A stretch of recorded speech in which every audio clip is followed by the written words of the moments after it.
सृष्टि के आरंभ से दो शक्तियां साथ साथ चली हैं। एक शिव जो शून्य है और एक शक्ति जो चेतना है। ये दोनों अलग नहीं, एक ही तत्व के दो रूप हैं। जब ये एक होते हैं तो संपूर्ण ब्रह्मांड को गति मिलती है, और जब ये एक दूसरे से अलग होते हैं तो प्रकृति स्थिर हो जाती है। ऐसा ही एक समय था जब देवी सती, जो शिव की पहली पत्नी थी, अपने पिता दक्ष के यज्ञ में आत्मदाह कर चुकी थी। उस दिन शिव मौन हो गए थे। उनका नृत्य रुक गया था, उनका ध्यान टूट गया था, और वे सृष्टि से दूर कैलाश के एकांत में लीन हो गए थे। ये न तो किसी से बोलते थे, न किसी को दर्शन देते थे। उनके बिना सृष्टि का संतुलन बिगड़ने लगा था। देवी शक्ति अब पृथ्वी पर जन्म ले चुकी थी, इस बार पार्वती के रूप में।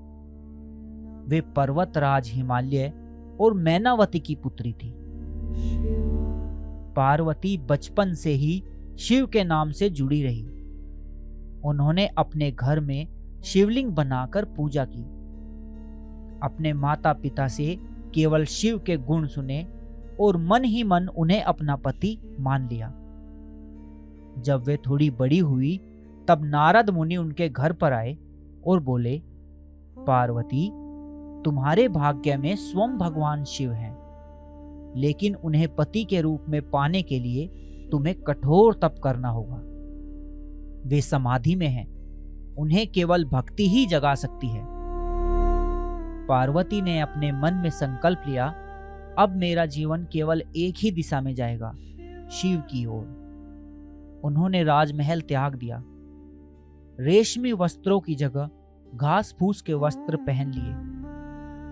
महलों के सुख छोड़कर वन के एकांत में चली गई।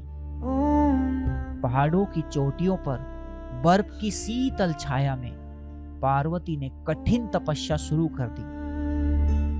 पहले कुछ वर्षों तक केवल फल खाए, फिर केवल सूखे पत्तों पर रही, फिर केवल जल, और अंत में वायु पर जीवन यापन करने लगी। उनका शरीर कर्ष हो गया, पर मन अडिग रहा। उनकी तपस्या देखकर वन के देवता, पशु पक्षी और यहां तक कि ऋषि मुनि भी चकित थे।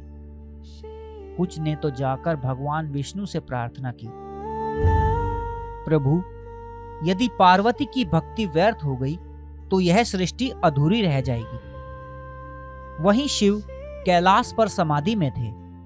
उन्हें पार्वती की तपस्या का आभास हो गया था, लेकिन वे परीक्षा लेना चाहते थे। एक दिन उन्होंने एक वृद्ध साधु का रूप धारण किया, बिल्कुल सामान्य, झुर्रीदार चेहरा, भिक्षा का कटोरा हाथ में, शरीर पर मृग चर्म और आंखों में शांति की झलक। वे पार्वती के पास गए और बोले, हे कन्या, तुम कौन हो और इस वीराने में क्या कर रही हो? पार्वती ने विनम्रता से उत्तर दिया, मैं पर्वतराज हिमालय की पुत्री हूं और यहाँ भगवान शिव को पति रूप में पाने के लिए तप कर रही हूं। साधु ने धीमे से सिर हिलाया, फिर बोले, शिव, वही जो शमशान में रहते हैं, जो भस्म लगाते हैं, सर्पों को गले में पहनते हैं, जो भूतों और पिशाचों के साथ रहते हैं। क्या तुमने किसी और को नहीं चुना? पार्वती की आंखों में चमक आ गई, पर स्वर शांत रहा। आप उन्हें बाहर से देख रहे हैं। उन्होंने संसार की सबसे कठिन साधना की है। वे त्याग की प्रतिमूर्ति हैं। जो शिव को नहीं जानता वह सच्चा प्रेम नहीं जानता। वृद्ध साधु मुस्कुराया और फिर उसकी काया बदलने लगी। धीरे धीरे उसका स्वरूप तेजस्वी हो गया। जटाएं लहराने लगी, गले में नाग प्रकट हो गए, त्रिनेत्र खुल गया और पार्वती के समक्ष प्रकट हुए स्वयं भगवान शिव। पार्वती ने हाथ जोड़कर नमन किया, आंखों में आंसू बहने लगे। वह क्षण केवल एक दर्शन नहीं था, वह युगों की प्रतीक्षा का फल था। शिव बोले, पार्वती, तुम्हारी तपस्या तुम्हारा प्रेम और तुम्हारा समर्पण, इन तीनों ने मुझे तुम्हारा बना दिया। मैं तुम्हें पत्नी के रूप में स्वीकार करता हूँ। वह दिन जब शिव ने पार्वती की भक्ति को स्वीकारा श्रावण मास की तृतीया तिथि थी। तभी से यह दिन शिव पार्वती के पुनर्मिलन और भक्ति की विजय के प्रतीक के रूप में जाना जाने लगा। इस कथा का सार यही है कि प्रेम में यदि तप हो, त्याग हो और श्रद्धा हो तो स्वयं भगवान भी उसे टाल नहीं सकते। श्रावण की तृतीया केवल एक तिथि नहीं है, यह याद दिलाती है कि सच्चा प्रेम सिर्फ पाने में नहीं, खोने, तपने और इंतजार में भी होता है।